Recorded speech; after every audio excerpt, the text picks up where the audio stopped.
also to help you and support you the initiatives of WynActive and Wyndham City.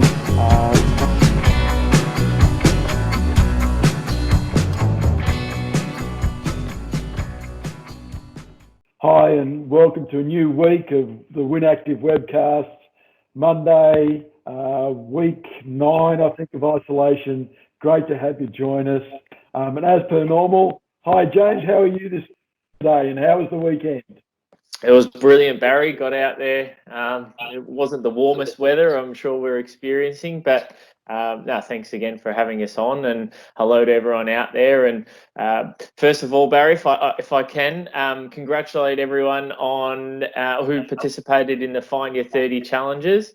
We had over 250 people join in for that one, and you know, take on the challenge of getting active for 5 days during the week. And meet that 30-minute a day goal. So fantastic for everyone out there, and that week flew by. So we've got a little rest week, but I urge everyone to continue to be active and sign up for week 2, which begins next Monday. So I'm sure we'll chat about that during the week. Absolutely, and it's a great point, and well done to everyone. And I hope everyone, joined up. I know I did, and made sure I got my 30 minutes in a day. That's for sure. And just before I introduce our guest, James, people would have noticed last Thursday we missed a webcast. Apologies to everyone for that. Just literally some issues at WynActive. Staff member had to go to hospital. We couldn't get it out. But we're back, we're up Friday, and certainly we're up today. So yeah, just one little hiccup, but really excited today to introduce my colleague, my friend, someone I work really, really closely with at WynActive, and that's Rod Gort from WynActive, the GM or General Manager of Eagle Stadium. Welcome to the WynActive Webcast, Rod. Thanks, Baz and James. It's good to be here. Happy Friday. It's a nice sunny day out there. So, yeah, I'm looking forward to our chat. Oh, fantastic. Oh, look, I think that for me, you and I are working very closely behind the scenes. We've been putting out some WynActive updates lately, trying to keep all of our members aware of where we're at with our reopening. But, look, tell us a little bit about your role prior to COVID-19, what you do, what's the normal day look like, and what are some of the challenges with running Eagle Stadium? Yeah, absolutely. Look,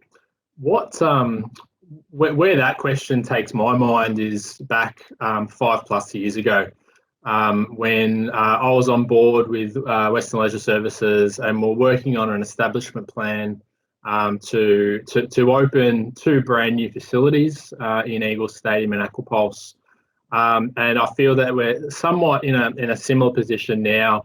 The difference being is that we don't have any specific timelines, we don't have any open dates, we don't know exactly what our service delivery and our facility provision will look like. So it's extremely challenging times for us. It's a unique situation, not only for us, but for the whole industry. But it does feel like a little bit of a flashback, to be honest, with respect to where we're at now. But hopefully that past experience puts us in a really good position to, do the very best job we can, albeit, the word around the industry is, no one's going to get this perfect because we've never been here before. But we're working away feverishly at the moment to establish that plan and get back to operating for our members and the Wyndham community as quickly as we can. And I think it's interesting, Rod, that going to what you were saying, you've opened up Eagle Stadium 5 years ago, and I suppose for everyone out there that might not be aware, that there are so many, I guess, groups and different participants that use Eagle Stadium in such a variety of ways. Maybe if you can just give us a quick overview, because I know there's different sports, you've got fitness, and you've got different groups using the facility. So it is quite unique.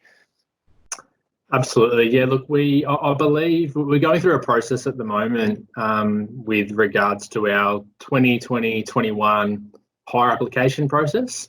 We have over 50, 60 hirers and licensees that we work with each year to get them all booked in and up and running within the stadium for their program, whether it be competition, training, etc.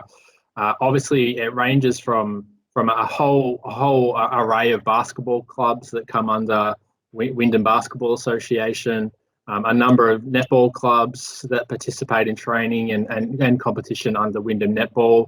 But then we have ultimate frisbee, we have badminton, we have table tennis, and some clubs and associations that have been around for a long time within Wyndham that now call Eagle home. And then in addition to that, we like to think that we are the go-to venue in the West for casual shooting, and we get a heap of basketballers coming in to use our centre day to day on a casual basis for a shoot around and to get together with friends and family. So it is quite broad in terms of the activities that take place at Eagle day to day and week to week. And in addition to that, we've had so many amazing and diverse events occur at Eagle Stadium as well, and that's something we want to continue to see into the future. Some of the more recent ones, we had a national taekwondo championship. We've had cultural events. It's been quite broad, so we're hoping to get back and up and running soon and continue that all on. And we're staying in touch with our hirers and our licensees, and as the days and weeks go on, work really closely with them to map out our return, because they are also working away in the background to determine, well, how did our return to our sport and our programming and competition look like? So it's important that we work with them to help that happen. Rod, as you know, we're all manning the phones at WynActive Games at the moment at various times. And we've had a lot of phone calls from a really passionate group of people about their sport. Rod, your badminton people are just, I love their sport, but as I said, they're incredibly passionate about it, aren't they? Absolutely, yeah. We got a few calls throughout the week, and ultimately they're asking, "Are you open? Can I book a badminton court?" Typically, we allow the public to book court space up to 4 weeks in advance, and I'll tell you, our badminton patrons are right on the ball. They get their bookings in 4 weeks to the day often to secure their sport. To secure their spot, because they love the sport. It's very family orientated. They're either coming in with friends and family, and they really enjoy the time that they get in the stadium. So yeah, they're a great cohort of patrons. We're looking forward to getting them back into the facility. But with regards to those phone calls, I think, like Baz said, we've all had a lot of fun, and I've gotten even a little bit competitive in that space, where I was keeping a tally of who took the call first on a particular morning between myself and my health and fitness coordinator, Callie, and so we basically have two on call ready to take those calls at any given time, and I made mention with our leadership team in a meeting that afternoon that it was 3-zip. I was 3 and Callie was zip, and yeah, it was some good banter and some good fun, and again, like I've said in previous chats that I've had with Baz, just love connecting with members throughout the day that do call through with questions. So what's so difficult about opening the centre, Rod? Like, it's surely all you have to do is open the doors, turn the lights on, and go for it. What's holding you back? What's holding everyone back from just opening their centres? Obviously, it boils down to safety, and we need to obviously abide by the government guidelines and the direction that they're providing us. We've obviously got a number of resources that we are referring to now in terms of the 3-step plan for coming through from federal government. Obviously, the advice from Dan Andrews, and there's a whole lot going on there that we need to work in with that information And then from a return point of view, the aquatic space is a perfect example. It's not a matter of, yep, let's just turn the lights on and walk in. There's a lot that needs to happen that I don't understand with regards to getting that aquatic space back up and running with regards to pool temperatures and the like. So it's quite a complex question, Baz, and I'll probably leave it there. But there's a lot that goes into operating our facilities. But in the same token, one of the things we're continuing to do even now is ultimately we're still managing our facilities from a maintenance point of view, because we can't turn off the lights, lock the doors, and walk away. That's not the way it works with these buildings. We need to continue to maintain them to a certain level, a certain degree, and we're doing that to ensure that they're ready to go and in a good state when we do reopen. I agree. They are incredibly complex, and I think, James, people don't understand. Even just getting an oval ready, getting a sports club ready, getting aquapulse is incredibly complex, as you've mentioned, Rod. But what are you finding with your sports organisations that you deal with, James? Yeah, and I think that's just the tricky thing is that we're getting information that's filtering down from federal and state governments, and then it's ultimately up to the organisations that have some responsibility with the sports to provide some guidelines, and they are doing that and producing those. And then I suppose from an Eagle Stadium perspective, it's about bringing those all together and then layering those with the other added challenges of running a fitness centre and ensuring people's safety. And it's a complex situation, and as Rod said, it's not going to be perfect, and we're going to learn along the way. And that's the same for local sport as well, is that this is unprecedented. So I think we just got to take a step back and enjoy the slow process of getting back to what we once knew as those fantastic facilities, because they're still there and they're still going to be fantastic facilities with great services. But yeah, it'll take some time to come back. So no, I don't envy your position, Rob, but I know you're the right man to lead it, and you've got a fantastic team there to help you ensure that everything's safe and sound. Yeah, thanks for that vote of confidence, James.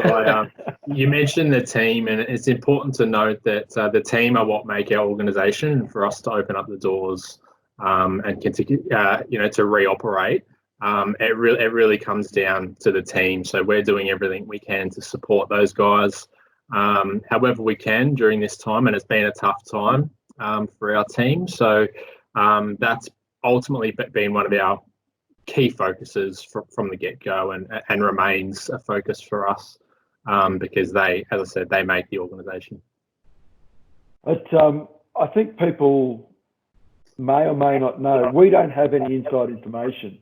A number of phone calls I've got, what have you heard? Well, we hear exactly what the public hear as well. And Rod and I were in a meeting yesterday, James, where we were talking about reopening, and we're putting a number of strategies and scenarios, etc., in place.